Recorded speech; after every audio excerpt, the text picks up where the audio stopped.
Joseph as a ruler.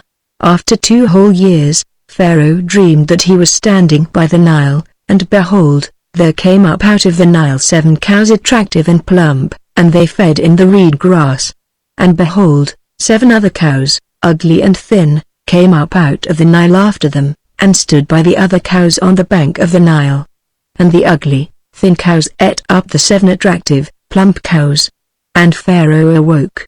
And he fell asleep and dreamed a second time. And behold, 7 ears of grain, plump and good, were growing on one stalk. And behold, after them sprouted 7 ears, thin and blighted by the east wind. And the thin ears swallowed up the 7 plump, full ears. And Pharaoh awoke, and behold, it was a dream. So in the morning his spirit was troubled, and he sent and called for all the magicians of Egypt and all its wise men. Pharaoh told them his dreams, but there was none who could interpret them to Pharaoh. Then the chief cupbearer said to Pharaoh, I remember my offenses today. When Pharaoh was angry with his servants and put me and the chief baker in custody in the house of the captain of the guard, we dreamed on the same night, he and I, each having a dream with its own interpretation. A young Hebrew was there with us, a servant of the captain of the guard. When we told him, he interpreted our dreams to us, giving an interpretation to each man according to his dream. And as he interpreted to us, so it came about. I was restored to my office, and the baker was hanged. Then Pharaoh sent and called Joseph, and they quickly brought him out of the pit. And when he had shaved himself and changed his clothes, he came in before Pharaoh. And Pharaoh said to Joseph, I have had a dream, and there is no one who can interpret it. I have heard it said of you that when you hear a dream you can interpret it. Joseph answered Pharaoh, It is not in me, God will give Pharaoh a favorable answer. Then Pharaoh said to Joseph, Behold, in my dream I was standing on the banks of the Nile. 7 cows, plump and attractive, came up out of the Nile and fed in the reed grass. 7 other cows came up after them, poor and very ugly and thin, such as I had never seen in all the land of Egypt. And the thin, ugly cows ate up the first 7 plump cows, but when they had eaten them no one would have known that they had eaten them, for they were still as ugly as at the beginning. Then I awoke. I also saw in my dream 7 ears growing on one stalk, full and good. 7 ears, withered, thin, and blighted by the east wind, sprouted after them, and the thin ears swallowed up the 7 good ears. And I told it to the magicians, but there was no one who could explain it to me. Then Joseph said to Pharaoh, The dreams of Pharaoh are one, God has revealed to Pharaoh what he is about to do. The 7 good cows are 7 years, and the 7 good ears are 7 years. The dreams are one. The 7 lean and ugly cows that came up after them are 7 years, and the 7 empty ears blighted by the east wind are also 7 years of famine. It is as I told Pharaoh, God has shown to Pharaoh what he is about to do. There will come 7 years of great plenty throughout all the land of Egypt, but after them there will arise 7 years of famine, and all the plenty will be forgotten in the land of Egypt. The famine will consume the land, and the plenty will be unknown in the land by reason of the famine that will follow, for it will be very severe. And the doubling of Pharaoh's dream means that the thing is fixed by God, and God will shortly bring it about. Now therefore let Pharaoh select a discerning and wise man, and set him over the land of Egypt.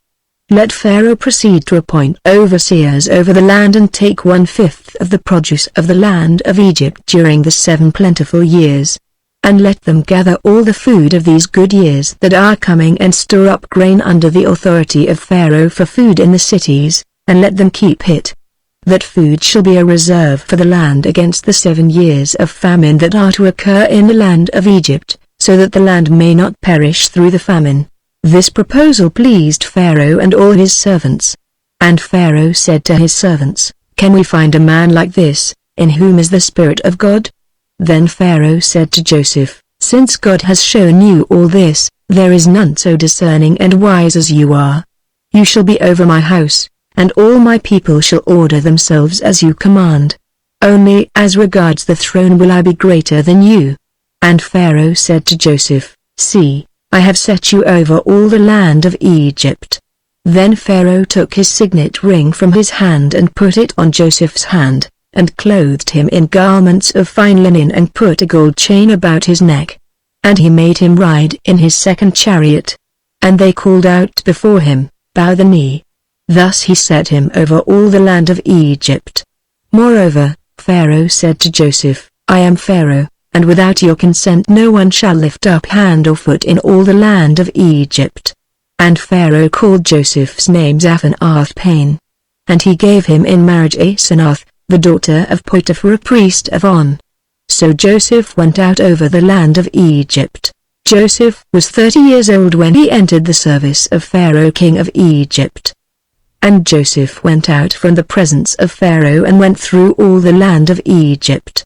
During the 7 plentiful years the earth produced abundantly, and he gathered up all the food of these 7 years, which occurred in the land of Egypt, and put the food in the cities.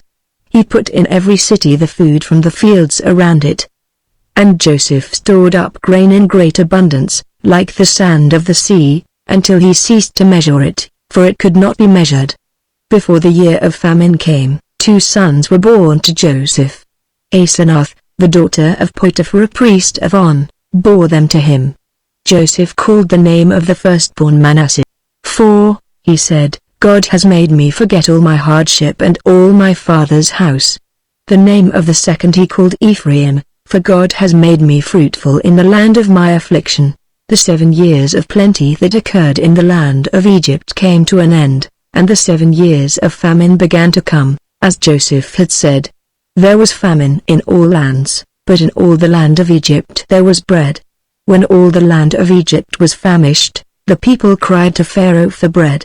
Pharaoh said to all the Egyptians, "Go to Joseph. What he says to you, do." So when the famine had spread over all the land, Joseph opened all the storehouses and sold to the Egyptians, for the famine was severe in the land of Egypt. Moreover, all the earth came to Egypt to Joseph to buy grain, because the famine was severe over all the earth.